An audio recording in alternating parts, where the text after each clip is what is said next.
Subscribe பண்ணுங்க. அப்படியே பக்கத்துல இருக்க பெல் ஐகானையும் பிரஸ் பண்ணுங்க. என்ன பார்க்க போறோம் அப்படின்னா 2025ஆம் ஆண்டு மே மாதம் மேஷ ராசி பரணி நட்சத்திரத்துல பிறந்தவங்களுக்கு இந்த காலகட்டங்கள் எப்படிப்பட்ட ஒரு பலன்களை கொடுக்க போகுது, என்னென்ன மாதிரியான மாற்றங்கள் நடக்க போகுதுன்னு சொல்லிட்டு கொஞ்சம் டீப்பா கொஞ்சம் தெளிவா நம்ம பார்க்கலாம் வாங்க. அதாவது இந்த மாதத்தை பொறுத்த வரைக்கும் மாதம் முழுக்க செவ்வாய் கொஞ்சம் பலமிருந்த தன்மையில இருந்தாலும் கூட ராசிநாதனை விட ராசிக்கு 5ஆம் சொல்லப்படக்கூடிய சூரியனும் பாக்கியாயும் சொல்லப்படக்கூடிய குரு பகவானும் உலக வலுவான ஒரு தன்மையில இருக்காங்க. சரிங்களா, முதல் விஷயம் ராசிக்குள்ளேயே சூரியன் உச்சம் பெற்ற ஒரு தன்மையில இந்த மாத்திய முதல் பகுதியில் இருக்காருங்க. சரிங்களா, அது நல்ல ஒரு சிறப்பான ஒரு ஏற்றத்தை வாழ்க்கையில கண்டிப்பாக உண்டு பண்ணி கொடுக்கும் அப்படின்னு சொல்லலாம். ரொம்ப நாளா ஒரு தெளிவில்லாம ஒரு குழப்பத்தோட இருந்தவனுக்கு அந்த குழப்பத்துல இருந்து வெளியே வருவீங்க, அந்த குழப்பத்துல இருந்து ஒரு தீர்வு கிடைக்கும் அப்படின்னு சொல்லலாம். அது மட்டும் இல்லாம மன ரீதியாகவும் சரிங்க ஒரு நம்பிக்கை அப்படின்றது கண்டிப்பா கிடைக்கும். குழப்பங்கள் எல்லாம் விலகும். சரிங்களா, தெளிவா யோசிப்பீங்க, எந்த ஒரு காரியத்தை எப்படி பண்ணலாம், இது எப்படி பண்ணா இப்படி வரும், இப்படி பண்ணா இப்படி நடந்து முடியும்னு சொல்லிட்டு தெளிவா யோசிச்சு பிளான் பண்ணி ஒரு காரியத்தை செய்து முடிப்பீங்க அப்படின்னு சொல்லலாம். காரிய தடைகள் தற்போது விலகும். ரெண்டாவது, அரசு சார்ந்த வழியில ஒரு சில ஆதாயங்களை இப்ப பரணி நட்சத்திரக்காரங்க பார்க்க போறாங்க. மேலும் சுக்கரனுடைய நிலையும் பார்த்தீங்கன்னா ஓரளவுக்கு சிறப்பாக தான் இருக்கு. 12ஆம் இடத்துல சுக்கரன் மறைவு பெற்றாலும் கூட சனியோட சேர்ந்து இருக்கிறது ஒரு சிறப்பான ஒரு அமைப்பா பார்க்கப்படுதுங்க.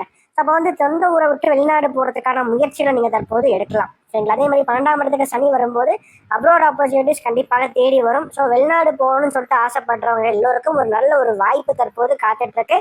முயற்சி பண்ணா நிச்சயமாக உங்களால போக முடியும். ஏன்னா இந்த டைம்ல நீங்க எடுக்கிற முயற்சிகள், நீங்க போடுற எஃபர்ட்ஸ் எல்லாமே கண்டிப்பா உங்களுக்கு பலன் அளிக்குங்க. காரணம் 3ஆம் சொல்லப்படக்கூடிய புதன் மேஷத்துக்குள்ளே இருக்கார். சரிங்களா, அப்படி இருக்கும்போது கண்டிப்பாக உங்களோட முயற்சிகள் வெற்றியை கொடுக்கும். சரிங்களா, அது மட்டும் இல்லாம உங்களை ஏளனமா பார்த்தவங்க, உங்களை அவதூறா உங்களை பத்தி நிறைய பேசினவங்க முன்னாடி நீங்க தற்போது வாழ்ந்து காமிக்கிறதுக்கான சில ஸ்டெப்ஸ் முதல் படியை நீங்க எடுத்து வைக்க போறீங்க அப்படின்னு சொல்லலாம். அது மட்டும் இல்லாம நல்ல ஒரு பேச்சு சாதுரியம் தற்போது வெளிப்படும். அதே மாதிரி திருமணம் ஆன பெண்களுக்கு பார்த்தீங்கன்னா யாருக்கெல்லாம் அந்த குழந்தை பாக்கியம் சார்ந்த விஷயங்கள் கொஞ்சம் காலதாமதமாய் கொண்டிருக்கணும், அவங்களுக்கு அந்த புத்திர பிராப்தி சார்ந்த விஷயங்கள் தற்போது கிடைக்கும்.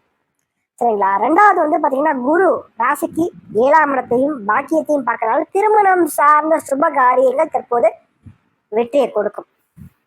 காரணம் குரு பார்வை 7ஆம் இடத்துக்கு வருது. சரிங்களா, அதே மாதிரி சுக்கிரன் ஓரளவுக்கு வலுவாகவே இருக்கார். இந்த மாதம் முழுக்கவே பார்த்தீங்கன்னா 12ல மறைஞ்சாலும் கூட சனியோட சேர்ந்தாலும் கூட உச்சன் அவர். சரிங்களா, உச்சனோட சேரும்போது சனி நன்மையான பலன்களை தான் கண்டிப்பா செய்வார். அதே மாதிரி பழைய வண்டி வாகனங்கள் வாங்குறது, விற்கிறது, செகண்ட் ஹேண்ட்ல வாங்குறது, இது சார்ந்த விஷயங்கள் கண்டிப்பாக உங்களுக்கு நல்லபடியாக நடந்து முடியும். அது மட்டும் இல்லாம பயணங்கள் அதிகமாக மேற்கொள்வீங்க. அதே மாதிரி காதல் வாழ்க்கையை பொறுத்த வரைக்கும் ஒரு சில கருத்து வேறுபாடுகள் ஏற்பட்டு அந்த காதலானது ஓரளவுக்கு கைகூடும் அப்படின்னு சொல்லலாம் இந்த டைம்ல பொறுத்த வரைக்கும். அது மட்டும் இல்லாம நல்ல ஒரு செலவுகள் அப்படின்றது நல்லா காத்துட்டு இருக்கு அப்படின்னு சொல்லலாம். குறிப்பா சுப செலவுகள், சுப விரயங்கள் சார்ந்த விஷயங்கள் இருக்கு அப்படின்னு சொல்லலாம். நல்ல விஷயத்துக்காக செலவு பண்ணீங்க அப்படின்னு சொல்லலாம். அதற்கடுத்து இந்த மாதம் 2வது பகுதியில ராசிக்கு லாபஸ்தானமான 11ஆம் இடத்துக்கு ராகு வருவார். அதாவது ஒரு 7.5 சனி ஒரு பக்கம் ஆரம்பிச்சாலும் கூட இதுல அஸ்வினி நட்சத்திரக்காரங்களுக்கு தான் கொஞ்சம் பாதிப்புகள் சற்று அதிகமா இருக்கும் 7.5 சனி ஆரம்பிச்ச உடனே. ஆனா பரணிக்கு கொஞ்சம் மெல்ல மெல்லதான் மாட்டாங்க ஒரு பிரச்சனை அப்படின்றது ஆரம்பிக்கும். ஆனா இப்போதைக்கு பிரச்சனை இல்லை, அதை நீங்க தெளிவா தெரிஞ்சுக்கலாம். அப்ப லாபஸ்தானத்துக்கு ராகு வரும்போது இந்த ராகு பாத்தீங்கன்னா வருமானத்தை அதிகப்படுத்த முயற்சிகளை எடுக்க வைப்பார். சம்பாதிக்கிறதுக்கு என்னெல்லாம் பண்ணணும்னு சொல்லிட்டு முயற்சி எடுக்க வைத்து அதன் பிறகு ஒரு நல்ல ஒரு சம்பாத்தியத்தை ராகு கொடுக்கும். மனசு கொஞ்சம் அழப்பாயும் இந்த டைம்ல. சரிங்களா, குறிப்பா எதிர்பாயணம் சம்பந்தப்பட்ட நபர்கள் கிட்ட கொஞ்சம் கவனம் நீங்க எடுத்துக்கணும் அப்படின்னு சொல்லலாம். எக்ஸ்ட்ரா அட்டென்ஷன் கண்டிப்பாக நீங்க எடுத்துக்கணும். இதெல்லாம் தேவையில்லாத ஒரு அவப்பேரை வாங்குறதுக்கான வாய்ப்பையும் அது உருவாக்கி கொடுக்கும் அப்படின்னு சொல்லலாம். ஏன்னா 4ஆம் இடத்துல செவ்வாய் நீசம். அப்ப ஈஸியா பாத்தீங்கன்னா சில இடங்கள்ல நீங்க மன சஞ்சலம் வந்துடும். சரிங்களா, இறங்கி போயிடுவீங்க. ஆனா முடிஞ்ச வரைக்கும் பாத்தீங்கன்னா மனதையும் செய்யுங்க, உடம்பையும் செய்யுங்க, ஸ்திரமா வச்சுக்கோங்க அப்படின்னு நான் சொல்லுவேன். சரிங்களா, தேவையில்லாத காரியங்களை மூக்க நுழைக்காதீங்க. ரெண்டாவது, ராசிக்கு 2ஆம் இடத்துல சூரியன் இந்த மாதிரி 2வது பகுதியில் வர்றதுனால உங்க பேச்சுல கொஞ்சம் கனிவு, மென்மை அப்படின்றது கண்டிப்பா தேவை. சரிங்களா, எல்லாருக்கிட்டையுமே ஒரு அதிகாரத்தோட பேசாதீங்க. எல்லாருக்கிட்டையுமே பாத்தீங்கன்னா ஒரு அடக்கி ஆளுன்ற எண்ணத்தோட பேசாதீங்க.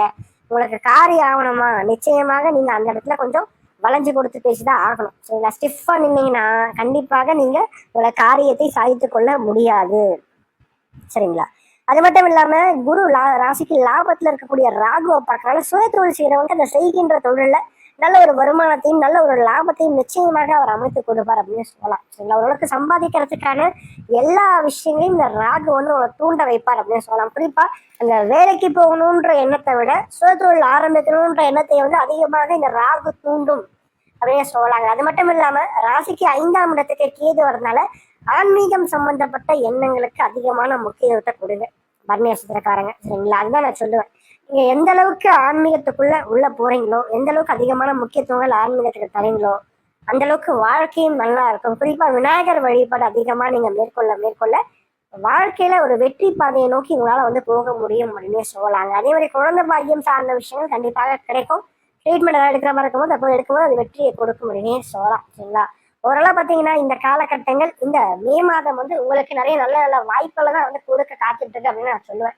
முடிஞ்சளவுக்கு நல்லபடியா பயன்படுத்தி வாழ்க்கையில முன்னேற முயற்சி பண்ணுங்க. சரிங்களா? ஏன்னா ராசிநாதன் நீசமா இருக்கிறதுனால கொஞ்சம் அது ஒரு சின்ன டிராபேக்கா இருந்தாலும் குரு சூரியன் ரெண்டுமே ஓரளவுக்கு வலுவா இருக்கனால இந்த 2 கிரகங்களால நிறைய நல்ல விஷயங்களோட வாழ்க்கையில இந்த மாதம் வந்து நடக்க காத்துட்டு இருக்கு அப்படின்னு சொல்லலாம். மேலும் தகவலுக்கு எங்க சேனலை மறக்காம சப்ஸ்கிரைப் பண்ணுங்க. நன்றி.